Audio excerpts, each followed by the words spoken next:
Under normal circumstances, an engagement announcement is met with joy, excitement, maybe even a few happy tears.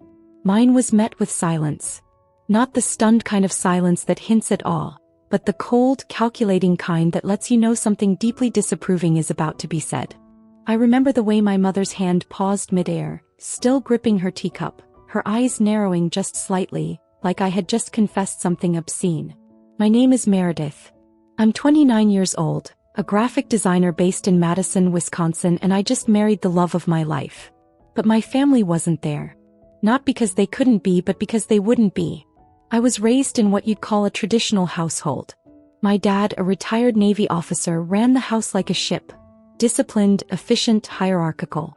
My mom, a former high school literature teacher, was the gatekeeper of etiquette, appearances, and family honor.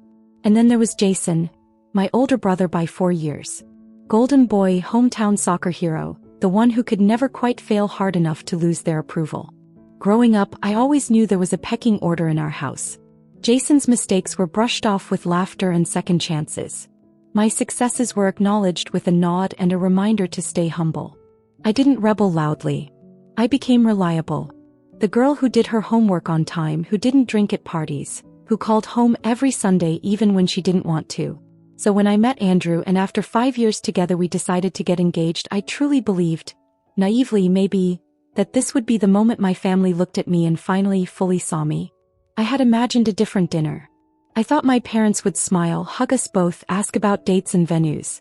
Instead my mother said, "But Jason isn't married yet." 7 words. 7 words that split my world clean in half. Andrew reached for my hand under the table, his thumb tracing slow circles against my skin, grounding me. I opened my mouth to respond but found I couldn't. Not yet. Not to that. That moment, that silence, was the start of everything unraveling. I wish I could say that moment at the dinner table shocked me, but the truth is, it only confirmed what I had always known but never dared to say aloud. Jason would always come first. Even when he wasn't asking for it. Even when he didn't deserve it. From the time we were kids, our family didn't operate on fairness. It operated on hierarchy. Jason, the eldest, was a walking exception to every rule. When he got caught shoplifting at 16, my dad called it a youthful mistake and grounded him for a weekend. When I missed curfew by 20 minutes because of a flat tire, I was grounded for 2 weeks and made to write an apology letter. To whom? No one ever clarified. Jason got a brand new mountain bike for his birthday even though he'd already wrecked the last one. I got a gently used Kindle with my name scratched on the back and was told to be grateful. My mom would beam with pride at every mention of Jason's soccer wins, even when he got red-carded for fighting. But when I won an art contest at school, she said, "That's nice, but don't let it get to your head." And still I tried.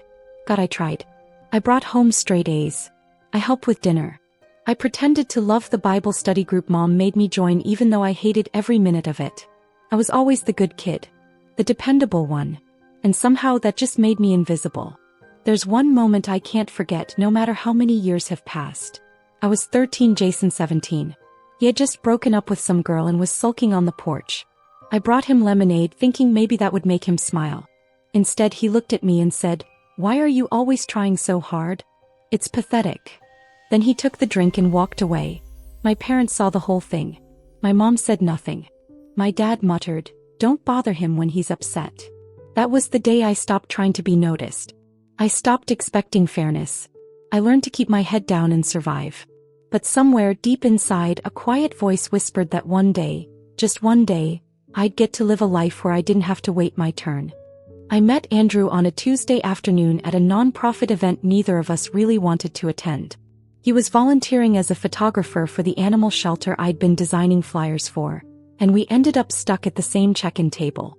It started with awkward small talk, a few shared eye rolls at the overly peppy coordinator, and by the end of the day he asked if I wanted to get coffee sometime. I said yes before I could talk myself out of it.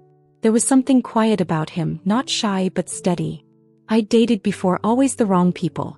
Guys who wanted to be rescued or worshipped, or weren't looking for anything real. But Andrew didn't need to be rescued. He didn't flinch at my sarcasm or need me to shrink to make space for his ego. He listened. He remembered small things. He made me feel like I didn't have to prove my worth every second just to be loved. We took things slow. He met my parents after 4 months and they were polite, even warm at first. My mom complimented his manners. My dad shook his hand a little too hard but nodded approvingly.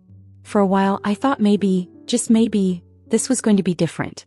After 5 years together I could feel the shift. We'd built something stable, something real. We shared a home, a dog named Willow, and a rhythm that made ordinary days feel like little pieces of peace. Then one weekend we took a trip to Door County. It was early fall, the leaves just beginning to turn, and we were walking along the lake when he stopped suddenly and turned toward me. "You know I'd marry you 1,000 times if I could, right?" I laughed, thinking it was just a sweet line. But then he dropped to one knee and pulled out a ring. I didn't cry right away. I think I was too stunned. But I said yes. Of course I said yes. That night, I lay awake in our little rented cabin, staring at the ceiling while his arm rested over my waist. And for the first time in a very long time I felt safe. Not just loved, but safe. I remember thinking, maybe this is it. Maybe this is where everything finally turns. Maybe they'll see me now. Maybe they'll be proud. Maybe they'll look at me the way they've always looked at Jason. I was wrong. But I didn't know that yet. We waited a few days before telling my parents. Not because we were unsure, but because I wanted the moment to be right. I wanted to wear a dress they'd say looked nice, bring a good bottle of wine, have everything feel celebratory and hopeful. Maybe I knew deep down I was preparing for disappointment. But I wanted to believe we'd have a different outcome. So we invited them to dinner, just the 4 of us. I cooked their favorite meal, lit candles, even played the jazz my dad liked in the background. And when dessert came, I reached for Andrew's hand and said it, "We're engaged." I remember the pause. My mother's smile didn't quite reach her eyes. My father cleared his throat. I waited for words of congratulations. Instead, my mom set her fork down and looked directly at me. "But Jason isn't married yet." I blinked.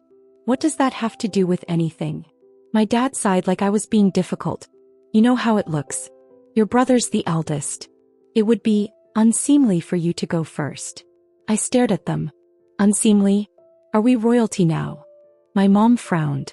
"You don't understand how family expectations work. What would our relatives say? That your daughter found someone she loves and wants to start a life with?" I couldn't believe it. After everything, after years of being the good one, the reliable one, the invisible one, this was still about Jason. "You always said," I reminded them, "that if I found someone who treated me right, I shouldn't wait around for Jason to get his act together. You said that. Both of you." My mom shook her head. "That was before. He's trying now. He's seeing someone. This could be the real thing." "He's seeing someone new every 6 weeks," I snapped. "Since when does that count as trying?" My dad's voice turned sharp. "Watch your tone." Andrew gently put a hand on my back. "With all due respect, this isn't about Jason. It's about us. We've waited. We've planned. We want to get married." My father leaned back, folding his arms. "Then wait a little longer. Let your brother settle. Don't shame him by jumping ahead. Shame him by living my life." I looked between them. Their faces were set like stone. They weren't angry. They were certain. As if this was a rule I'd broken, not a request I had every right to refuse. I felt the breath leave my chest. This wasn't about timing. This wasn't even about Jason. It was about control.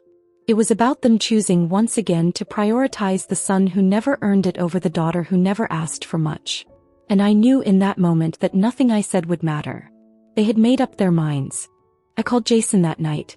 Not because I thought he'd be on my side, but because I needed to hear it from him. I needed to know if he'd asked for this, if he was behind it, or if my parents had just invented the whole thing in his name. He picked up on the second ring. "Yo," he said, his voice casual, like we were catching up after a football game and not unraveling years of unresolved family tension. "Hey," I said, trying to sound steady. "I talked to Mom and Dad tonight." "Cool. What about?" "They said I can't get married yet. Because you're not married." Silence. Then laughter. Loud, dismissive laughter. "Oh my God. Are they still on that **T? I didn't laugh. "So it wasn't you?" "What? Oh. Why the hell would I care?" he said. "Mare, I'm never getting married. You think I want some permanent tax liability walking around my house?" I flinched at how casually he said it. "They think it would shame you if I got married first." "Shame me? You mean save me? You'd be doing me a favor." Maybe they'd finally get off my back. Then why don't you tell them that? Because I don't talk to them about that crap. You know how they are. They think everything has to follow some grand family order. He chuckled. You're wasting your time trying to make sense of it. Just wait a year or two. I'm sure I'll blow something else up and they'll be too distracted to care. I'm not waiting, I said quietly. Good, he said without hesitation. Then don't. I didn't know whether to be relieved or enraged. You're not going to say anything to them? About what? That I don't care? That it's stupid? They won't listen. You know that. They'll think you put me up to it. So that's it? You're just going to sit back while they sabotage one of the biggest moments of my life. Look, he said, and for the first time there was an edge to his voice. I'm not your emotional support brother. I didn't ask them to pull this stunt. If you don't like it, fight them. Don't dump it on me. I hung up before he could say anything else. My hands were shaking. Not from what he said, but from how unsurprised I was. Jason didn't ask for this. But he also didn't care. He never had. And once again I was left standing alone in the crossfire of a family that only saw value in keeping appearances, never in protecting their own. I cried in the shower that night.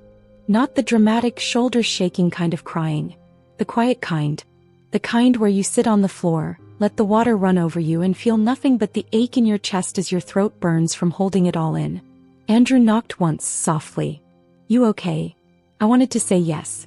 I wanted to say I just needed a minute. But the truth was, I didn't know how to answer that anymore. When I finally stepped out, he was sitting on the edge of the bed, towel in one hand, my favorite hoodie in the other. He didn't ask questions. He just helped me get dressed and wrapped his arms around me like I might fall apart if he let go. Maybe I would have. They're not going to change their minds, I whispered against his chest. He didn't say I was wrong. He didn't try to offer hope where there was none. He just said, then maybe we don't ask for permission anymore. That sentence lived in my bones for the next 2 days. I couldn't stop hearing it. Not angry. Not bitter. Just free. I'd spent most of my life waiting. For recognition. For fairness. For someone in my family to choose me. But what if I stopped waiting? What if I just chose myself? We didn't make a grand announcement. No ultimatums. No social media posts. We booked a cabin in Big Sur, called a local officiant, and found a photographer who agreed to meet us at sunrise. It wasn't rebellious. It was sacred. I packed my dress into a garment bag. Nothing extravagant, just ivory silk with tiny stitched flowers near the hem. I took the lace veil my mother had stored in a cedar chest for years, the one she wore when she married my father. She never offered it to me. She didn't know I had it. I wore it anyway. Maybe part of me still hoped it could bring her close just for one moment. We said our vows with the ocean crashing behind us and the early sun casting gold across our faces. Andrew cried. I did too. Not just for the beauty of it, but for everything I was leaving behind. Everything I was letting go of. When we kissed, I didn't think about who wasn't there. I thought about who was. Him. The life we were beginning. And for the first time, the silence around me didn't feel like punishment. It felt like peace. The morning of our wedding felt like standing at the edge of the world. We woke before the sun, the sky still dark and heavy with mist. The cabin we rented was tucked into a curve of the cliffs, just a 10-minute walk from the overlook where we would say our vows. I didn't speak much as I got ready. Andrew made coffee, laced his boots, kissed my shoulder. The air between us was calm, reverent, like we were both aware of the gravity of what we were about to do. I slipped into my dress while the wind tapped gently against the window pane. The veil, my mother's veil, felt weightless in my hands. I draped it over my shoulders and stared at my reflection for a long time. Not to check my makeup or smooth a wrinkle, just to memorize the woman staring back. She didn't look like the girl who used to wait for praise that never came. She looked like someone choosing herself, maybe for the first time. We walked to the bluff slowly, hand in hand. The photographer greeted us with a quiet smile, already adjusting her lens. The officiant, a kind woman in her 60s with kind eyes and wind-blown hair, waited with a leather-bound book and a thermos of tea. She nodded at us like we were old friends. The sun began to rise as we took our places. Pink bled into orange, into gold, stretching across the ocean like the sky itself was exhaling. I don't remember all the words we said, only how they felt. Honest. Simple. There was no audience, no applause, no floral arch. Just us. Just this. When Andrew slipped the ring on my finger, he whispered, "You never had to be second." That's when I cried. Not loud, not messy. Just quiet tears that warmed my cheeks and made my vision blur. I thought about my father's frown, my mother's silence, Jason's laughter through the phone. None of it mattered now. The waves crashed behind us like a drum roll for a life we were about to begin. When we kissed, I felt the veil shift slightly in the breeze as if it too was letting go. Afterward, we sat on a blanket with warm tea and cold pastries, laughing at how I'd almost forgotten to bring the rings. The photographer snapped one last photo of us leaning into each other, wrapped in morning light. I didn't post it. I didn't send it to my parents. I kept it for myself. Proof that joy didn't require their blessing. Only my own. We didn't tell anyone right away. No announcement, no wedding website, no curated Instagram post with our hands clasped over a bouquet. We let the silence breathe. It was ours and we weren't ready to share it. But news has a way of traveling, especially in families like mine, where secrets are currency and whispers spread faster than wildfire. It was a cousin who cracked it. She followed the photographer on social media and saw the photo. Andrew and me, barefoot on the cliffside, veiled and glowing in the golden light. She commented, "Is this what I think it is?" The photographer replied with a heart. That was all it took. 48 hours later, my mother sent me a single text message. No greeting. No punctuation. Just 7 words. "You're dead to us. Do not return." I stared at the screen for so long it went black. Andrew sat across from me, his fork halfway to his mouth. "Is that them?" I nodded. Showed him the screen. He didn't say anything. Just got up, walked around the table and pulled me into his arms. I didn't cry. Not then. Not yet. My father's voicemail came a few hours later. I didn't pick up, but I listened. His voice was cold, clipped, and frighteningly calm. "You have humiliated this family. You have disrespected your brother, your mother, and me. There will be no coming back from this. Understand that." That was followed by a Facebook post from my mom, vague but vicious. A Bible verse about honoring thy parents, captioned with, "Some daughters choose disgrace over loyalty. May God forgive them." She tagged me. Publicly. I untagged myself. Blocked her. Deleted the app. But that didn't stop the messages. My aunts weighed in. One said I was a narcissist. Another hinted that Andrew must have pressured me, because there's no way I would have done this on my own. Jason, of course, said nothing. No text. No call.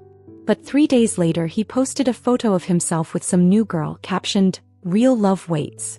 Respect the order." My stomach turned. The cruelty wasn't even clever.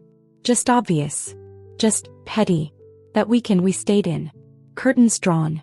Phones off.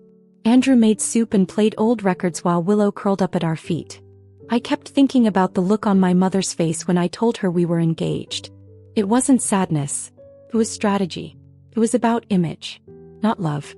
Not family.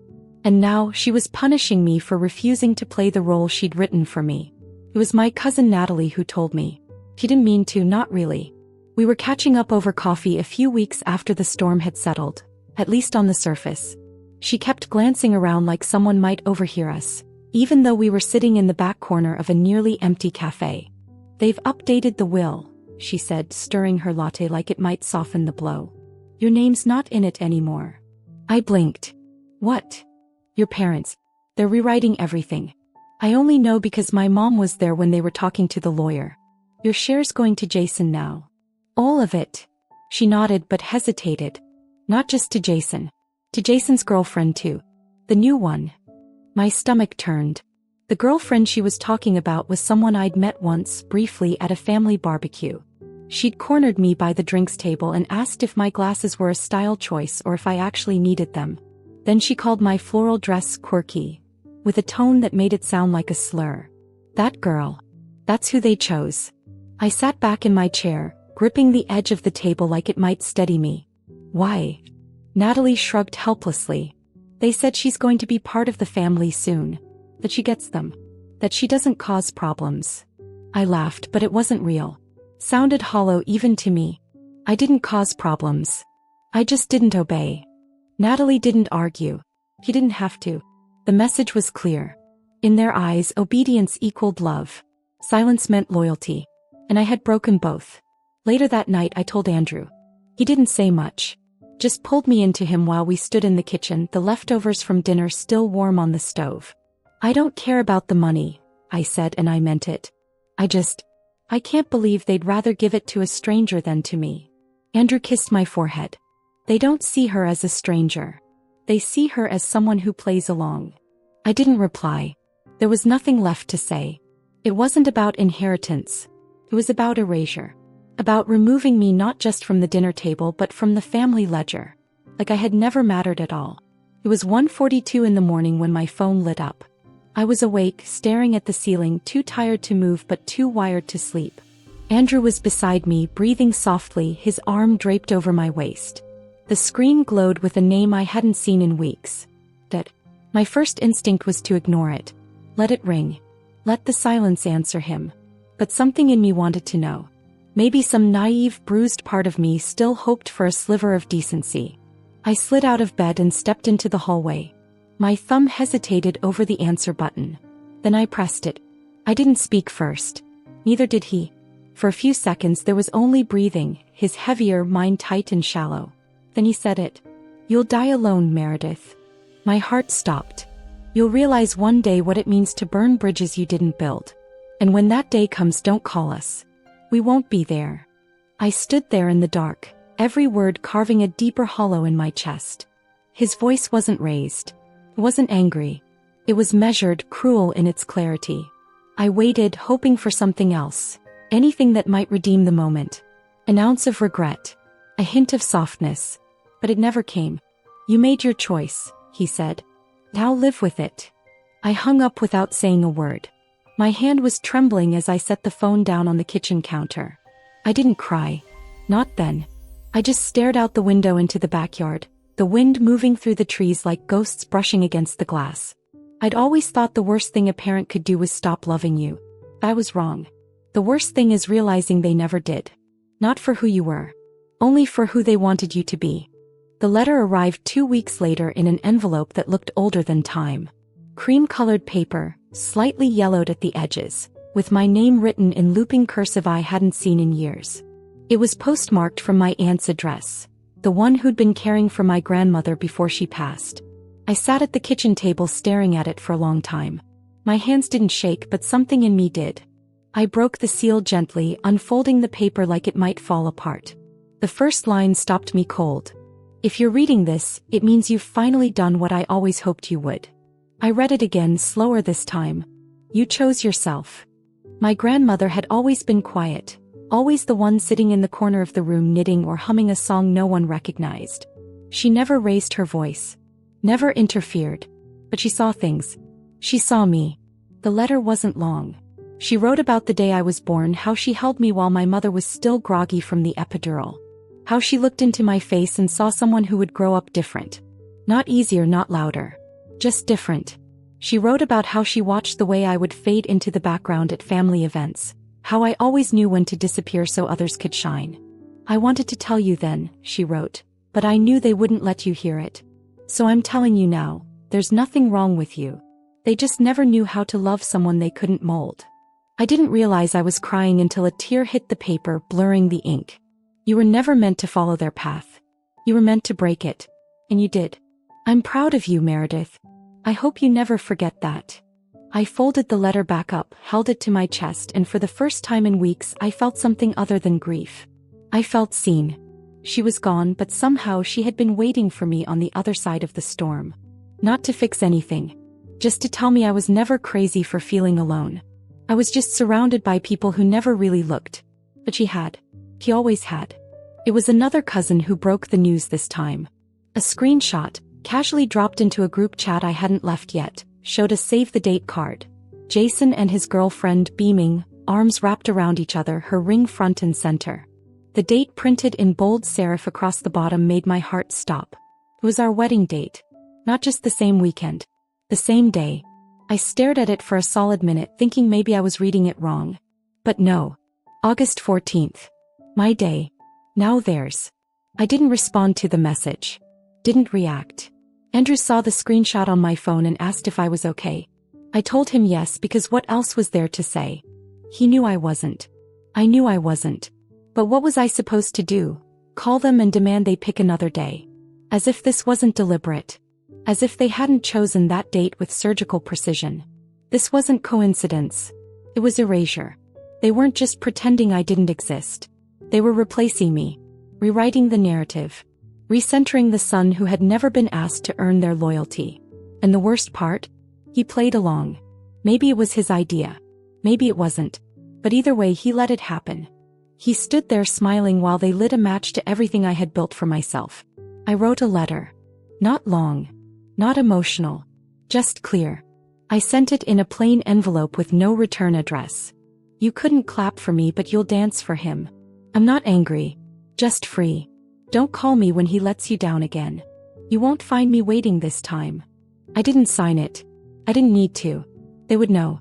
That night, I burned the last birthday card my mother ever gave me. It was still tucked in a drawer, unopened. I watched the flames curl around her handwriting and thought, this is what peace feels like. Not soft, not warm, but clean. Quiet. Final. The day Jason got married, I didn't check my phone. I didn't scroll through photos or search hashtags or stalk mutuals waiting for the inevitable wave of curated happiness to flood my feed. I spent the day at home with Andrew, barefoot in the kitchen making pancakes we didn't really need. We danced to old records in our pajamas. We read on the couch in silence, legs tangled together, willow curled at our feet. At sunset, we walked down to the lake near our house and sat on the dock, watching the sky melt into water. He asked me if I was okay. I told him the truth. I don't know if I'll ever stop grieving what I thought family was supposed to be. He didn't flinch. He just squeezed my hand. But I'm done chasing people who only know how to love a version of me that never existed. I leaned my head on his shoulder and let the quiet settle. That night, I pulled out the photo from our wedding, the one I never posted, never shared. Just the two of us, standing on the cliffs, hair tangled by the wind, eyes locked on each other like the rest of the world had already fallen away. I stared at it for a long time, not with sadness but with clarity. I didn't lose my family. I lost the illusion of one. And in its place I built something real. Maybe some people are born into love that fits. Others have to carve it out with their own two hands. I've stopped apologizing for needing more. I've stopped shrinking to fit into spaces I've outgrown. I'm not the black sheep. I'm just the first one who broke free. So now I'm here, not looking for sympathy, just clarity. Just wondering if anyone out there has stood where I'm standing, between the past and the future, between the version of family you were taught to protect and the one you chose to walk away from. Was I wrong for drawing the line when no one else would? For refusing to wait in a line that was never moving to begin with? They say family is everything. But what if your everything comes at the cost of yourself? What if the price of peace is silence, obedience, disappearing a little more every year? And what if one day you stop disappearing? What happens then? Reddit, have you ever had to cut ties to survive? Have you ever chosen peace over permission? Have you ever been disowned for loving yourself out loud? Would you have waited like they asked? Or would you have run like I did, toward something better even if it meant going alone?